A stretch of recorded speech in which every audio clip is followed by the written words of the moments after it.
Today I'm joined by Kim Simmonds. Kim is the CEO and founder at Law 365 and Cloud Contracts 365, two innovative legal businesses. Kim was also recognised by the Lawyer Hot 100 as a visionary entrepreneur and leader and an advocate for diversity. So welcome, Kim. Thank you, Simon. Lovely to be here. Yeah, no, thank you for joining us. So, Kim, look, let's start off by you just telling us a bit more about your two primary businesses. Yeah, thank you, Simon. So, two businesses, one Law 365, which has been running for about 10 years. That's not a traditional law firm, but definitely more of that structure. You know, I've got lawyers in place. We do commercial law, corporate law, employment law. And that's been running, like I said, for 10 years, and that's in that sort of structure. And recently I have a startup called Cloud Contracts 365, which is actually a spin out of Law 365 because I've developed AI products the last 2 years within Law 365, which then I've spun into this new business, Cloud Contracts. And essentially, that's a legal tech platform enabling tech businesses to create their own contracts, review commercial contracts instantly using just the platform, and then manage their contracts, e-signature functionality, for example, data room access, automatic renewal reminders. So those are the two primary businesses. I will just say as well, I've been very much in the tech sector, and that's been my focal point for both of the businesses. I'm a sort of niche, if you like, and I believe in niching. So tech is my niche, and we're all sort of niched into that, including the platform. Right. Okay. Well, look, thank you for just giving us that overview. So, why did you decide to sort of start up your own business? Because sort of looking back, I think you started out as a lawyer, did you, Yes. Kim, for working for a law firm, etc. But why did you decide to set up your own business? So back in the day when I was working for other people, and I've worked for big law, I've worked for medium law, I've worked for small law, okay? And that's how we classify them in terms of their sizes. But, I've very much saw gaps in the market. There wasn't transparency of costs, which always irked me because I think clients ought to know how long a lawyer needs to take to do things truly. But also, I thought that there wasn't enough in terms of diversity, in terms of allowing women to break the glass ceiling. And it felt, this is going back 10 years ago, it felt that women had to choose between careers and motherhood. And I thought there must be a better way. In actual fact, we brought in remote working before COVID. So, we were naturally working, I think at that point, 2 days a week from home and to get them set up. And then obviously COVID hit and everyone sort of panicked because no one knew how to do remote working. So things like that. And that was to enable flexibility and to enable women to work around the schedules of the pickups and the drop-off times. So really, I started business by seeing a gap in the market Yeah. and trying to do a bit better by the industry. And was being a business owner something that you had always planned to do, or was it just when you sort of saw this gap in the market that you thought, actually, I know what I'm going to do? Yeah, I never planned to be a business owner at all. In actual fact, it's a bit mad because I had a great paying job, in the six figures at the age of 24. And I thought to myself, well, this is great. I've made it. I've arrived. Um, I think through life, I've realized that um, when I get frustrated by something, I'm the sort of person that needs to go and fix it. I can't just sit there being frustrated by it. And I think that's obviously my entrepreneurial spirit that was pushing me to kind of go into, owning my own business. It was a bit of a brave move, I think, because I left security and I left, the known for the complete unknown and total, no security whatsoever around me. But I wouldn't have changed it for anything. Fantastic. That's great to hear, and congratulations on what you've achieved as well, because it's a great accolade what you've achieved with your businesses. What was it over the last? Well, your first business, and you said you started about 12 years ago. So 10 years, yeah, 10 years old, that is. And the new one is the AI one. That's just just launched, but actually we've been developing the product for about 2 years. So, but that's a startup, which is a whole different business, Yeah. different business model, different challenges to that business. But yes, that's where I'm at. Okay, great. So going back to when you sort of started out Law 365, Mm. what were some of the challenges that you faced at that time? I think the first challenge was trying to carve my market out and carve my USP, because obviously what I was delivering was a legal service that was in competition with very established law firms around me. So I thought, gosh, how am I going to do this? How am I going to build myself a business through this? And that's why the niching element was really critical for me. So prior to starting the business, I was very involved in a Microsoft partner business. And for those listeners, Microsoft partners are just independent businesses that partner with Microsoft to resell their licenses, but also deliver IT services and, build IT products and what have you. And there's 30,000 of them in the UK. There's 3.5 million worldwide. So it's not an insignificant market, but it is a niche. Yeah. And they've got to really figure out their partnership with Microsoft. What do those terms and conditions mean? How do they flow them down? How do they work on their business model? How does cash get affected? How do the contracts help? So I did that for many years. And I thought, do you know what? I'm quite good at this. I quite enjoy it. Why don't I start my business being known as that go-to person? And that's really how it started. Okay. And you you describe your business as helping technology businesses grow quickly with Yeah. less risk and peace of mind. So just perhaps tell me a little bit more about that, if that's okay, Kim. I love it. You've done your research, Simon. That's wonderful. So yeah, we help tech businesses grow with less risk is our strapline. And the reason we do it is because a lot of people see lawyers as a cost center, right?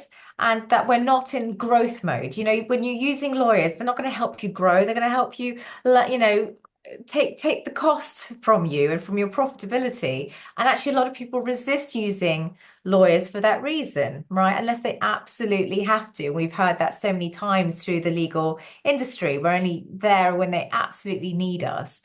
And actually, it's spinning that in a different way. And it's looking at lawyers as the ones that can actually help come in, restructure your customer journey, restructure the contract offering, make it quick and efficient, create better sales process by virtue of having better customer journeys through your contracts, and thereby allowing the business to actually grow quicker and removing the bottlenecks through efficiency and delivery of work. And that's what we've created.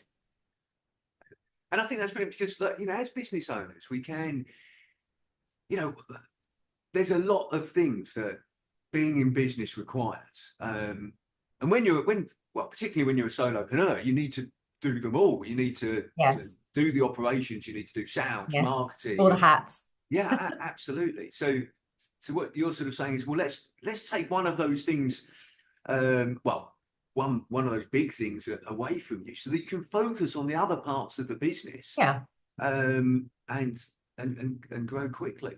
Yes, so many clients that we saw, in the early days, especially where, they were one-man bands themselves, they were wearing all those hats, but they didn't have the skill set to really understand how to navigate their risk and their contract risk scores and, how to lay out proper paperwork for their clients and how to create more efficiency through that. So it really was just helping them remove that hat away from them and giving it to a firm that can actually do that for them, can take all the heavy lifting for them and start to transform the way that they do things. Even very established businesses who've been in a mess for so long because they've grown quickly and they haven't kind of operationally become the excellence that they need to be. It's coming and going, just take a breath, look at your customer journey. Where are the touch points and what can you do to make that faster for you? Get that cash in quicker and get the projects underway. Let lawyers help you solve that problem, which was like a brand new thing for people to think about. They were like, no, lawyers can't do that. And I was like, no, we can. I I really like that because I think, in terms of, you know, I'm hearing this sort of more and more, and obviously you picked up Mm. on this, where as you say, sort of 10 years ago, but about actually working with businesses, not just providing them with this is our service, but actually we can help you achieve what you want to achieve. Mm. And that's in relation to things like accountants as well. Yeah. So, accountants now are very much, well, look, we're not just going to do your audited accounts. Let's work with you Yeah. to help you grow and help you achieve what you want to achieve. Oh, massively. And accountants as well. I mean, I'm finding this in my own business, that if you get a good CFO that can come in as an interim support and actually look at the way you're pricing things, look at your revenue, your cost, of goods sold, everything, and look at it properly with you and go, why have you got this in here? What's going on here? You could be doing this better, and this is how you can sort of streamline it, or how you might incentivize people in your business to work harder. People have a place with their skill set, and it's about understanding the skill sets. Law is the same. We have a very business acumen. We can come in and look at things from a business point of view. I think, look, the other thing that rings sort of true with this is that, and actually I gave a presentation on this last night, is about productivity and the importance of productivity. And again, I've done a bit of research on this, but actually the UK is 12th out of 16 European countries in terms of productivity. So in terms of GDP Yeah. divided by the hours worked. And actually it's only Portugal, Italy, Greece and Spain that have got less productivity. Now, so what we need to work out as business owners is, how can we be more productive? Because if we're more productive, that makes more profit. If we make more Absolutely. profit, not a lot of people like to hear this, but we'll pay more tax. But that's a Yes. good thing. Paying more Yes. tax means that you're making more profit. Yes. So if you make more profit, it might enable you to pay higher salaries, and then those people that get the salaries pay more tax, which helps the UK economy. So Yeah. productivity is really key. And it sounds like, what you're actually offering is supporting businesses to be more productive, to be more efficient, 100%. do 100%. more in less time. What I tell them is, you as a CEO and spending 8 to 10 hours a week on contracts, is that a good use of your time? If that did that really cost you £1,000 or £2,000, of your time, or was that considerably more? Because that's quite a considerable amount of time in the week, right? And when you look at the value of that against what the actual person is doing, then you see that actually it makes more sense to give it to someone who's expert and understands it, right? And then you're gaining advantage in that way. But productivity is a really interesting field for me, because obviously I've built the two businesses that complement one another, but one is AI and one is seen by lots of people as, does that reduce and cut the need for lawyers? And it's the same thing for when you're looking at, and I'll answer that quickly because I think it's an interesting point. Lawyers ought to be doing high level advisory work, not low hanging fruit work, right? That people are just doing on their own and getting it wrong. That's what my platform basically fixes, that gap. Okay.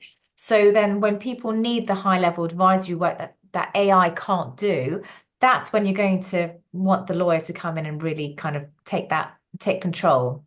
But Yeah, if you look at it from a business point of view, are you using AI in your business to create efficiency? Are you looking at everyone's job roles, right? Actually deciding what they should be doing, where they're spending most of their time, actually looking at that and going, are you being efficient? And are you here to do exactly what your skill set is here to do?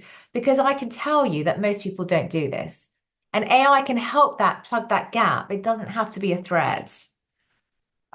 that is absolutely. I support your sort of view there in terms of, I've got the view that actually, I'll use lawyers, but I'll use other sort of professions as well. So I don't think AI will replace lawyers. However, lawyers that use AI will Yes. replace lawyers that don't. Yes, The that's same, often being same as said. business Yeah. coaches, what I do. Yeah. Yeah. AI won't replace business coaches, but business coaches that use AI will replace those that don't. The same as Yeah. managers in businesses. managers that use AI will replace business managers that don't. So it's a great tool Yeah, to actually use, and it's not going to replace jobs. It's going to change them. It's going to change it the way will we change work, but them. it's not going to Yeah. replace them. So actually, and I'm interested what you sort of said there, Kim, was that so the reason that you sort of set up the new business Yeah. was that because you saw that there was a challenge Hmm. to your current business and lawyers, or was it that you saw an opportunity, or was it both? It was both, actually, very clearly both. It was a problem I was trying to solve, and the problem was this. I would have the small business owners that came to the door saying, I want a master services agreement, right? And then I'd give them the price, and they say, oh gosh, that's a very expensive price. And I said, well, yes, but I have overheads and I have salaries and everything to consider. That's the price. That's what you pay for a lawyer to do it, right? But these things were not rocket science, okay? Because actually it's quite light touch from the lawyer. You're really paying for the IP of that template. And ultimately, if you don't have the pocket, to go for, a master services agreement, what are you going to do? You're going to go to the internet, or you're going to cobble together some old contracts that you might have brought over from a previous employer, and then you're going to do yourself an injustice by having a rubbish set of templates that you're using and putting more risk in the business. Then life goes on and blah, blah, blah. We know the story, right? And I said to myself, right, that's number one challenge. Number two challenge is a lot of people want very light touch reviews, what they call it. So you look at a contract, you give them a RAG system, red, amber, green, and it's a light touch because they want to win the deal. Just tell me where all the biggest issues are. And again, this is based on hourly rates a lot of the time, and really not great because you're not going to get necessarily a huge amount of work out of that, because often they'll go away and negotiate it themselves. So can I build a product in the platform that instantly does this, instantly legally reviews it for you and rags it for you, right? So that's the AI sort of machine learning piece in the platform, which like I said, it took us 2 years to build, but we built it and launched it. Those things. And the contract management tool, 2 years ago, clients were saying, can you just send it out for signature? Can Mm. you store it for me? Can you give me a summary of the terms? And I can, but it's going to cost you thousands to do that. Why, and they quite sensibly were like, no, thank you, we'll do it ourselves. So I thought this is ripe for automation. That was the opportunity. So those were the problems that I tried to solve. But the opportunity is, can we automate a lot of this stuff? And then I thought the answer was yes. And we went ahead with a proof of concept, which worked beautifully. We got Innovate UK funding last year of 500,000 to build it. And we've launched it successfully this year. So that's the sort of thing that can really help a business become efficient, stop the bottlenecks, but also go to the lawyers as real investment Yeah, for that time that they need the high level advisory work. yeah, absolutely great. And then that links into what we were sort of saying about that productivity, because as you say, the lawyers are really focusing on where they can add sort of the best value, which Yeah. is great. So what would you say the biggest learnings have been for you since being in business, Ken? I've got quite an interesting take on it now because I run two very different businesses. I've got a product-led business, which is my AI stuff, and then I've got a professional services business, which is very people-led. And they are different. They have different challenges in their own right. When you've got a people-led business, you've got people. And you've got challenges that naturally go with that because people are people, right? But when you're leading a product business, you have different challenges. The product can fail, the product can have bugs. You might have some irate customers going, where's this and where's that? You might have, technical challenges that no one luckily sees, but you're fixing frantically in the background. And it's costly. It's a really costly business because it has to have a lot of cost in it before it can start to make revenue because you're building it. So it's quite cash intensive, whereas professional services, you'll build the cash, you'll build the people as the revenue increases. So you'll have different challenges on cash certainty, on risk appetite, on whether it's people versus product, whether it's bugs or human error. It's these two challenges, and I don't know why I've done it to myself, quite frankly, because it's enough to have one type of business type of challenges. But actually, I really see how the two are working beautifully together. And that's always been my vision. create them so that they can work off each other and help one another. Yeah. Okay. And we mentioned we've been talking about sort of productivity and we've Mm. talked about sort of AI and systems and that other thing, but you mentioned in there people. And one of the things that I think improves productivity is people working better and smarter Mhm. and to enable them to do that, they it needs to be continued training and development and Yeah. support. So what are your views on, because you've got a team of people on training Yeah. and developing your teams? I think you have to set a vision Mm. for what you want the firm, the company to look like and be like and feel like, and then train against it. I Right. think it's really important because sometimes if you don't have a clear structure of this is where the business is going, this is how we want to develop our people to fit in with that cultural change or that shift of approach, then actually your training sort of becomes a bit erratic. So I think it's important to have a really measured understanding of who's got the skill, where are the skill gaps in the team? How can you plug them in? If you plug them in, will that person still thrive or is it kind of lost on that person? It's very important to ask yourself that question because some people may not even be interested in that sort of skill set Yeah. and you're pushing something on them that's not where they shine. So get to understand what you want as the business owner, as the visionary to kind of go forwards and get to know your people. Where are their skill gaps at the moment? Have they got the willingness to go to where you need them to go? And then you can design a great training program around that. But you've got to do it in that order, I think. Yeah, look, a great explanation there. Thank you for putting it in that way because yeah, it's knowing that end destination first, isn't it? Well, Mm. okay, where are we going? So I use uh, a number of different formulas in my coaching, but one of which is dream times goal times plan times learn Hmm. times act equals Hmm. success. Yeah. Success. And yeah, it starts off with that dream, that vision. Mm. And then, as you say, then it's okay, what do I need to learn? And what does my team need to learn to Yeah. achieve that vision of where we need to get to? So it's great that you've explained it in that way. So Kim, I've got one question that I like to ask everybody that comes Yeah. onto this the interview to the podcast, and that is this: what if you could go back and speak to an 18-year-old you? What would you say? Don't do it. No, just kidding. Don't do it. You'll be in Yeah. a world full of pain. No, no, genuinely. What would I say to my 18-year-old self? I think I would probably genuinely do different things. I don't think I would. Though I've loved being a lawyer, I haven't really been a lawyer myself because I've got a team of lawyers. I haven't been a lawyer myself for quite a few years in strict sense of the word. I've been a business owner, right?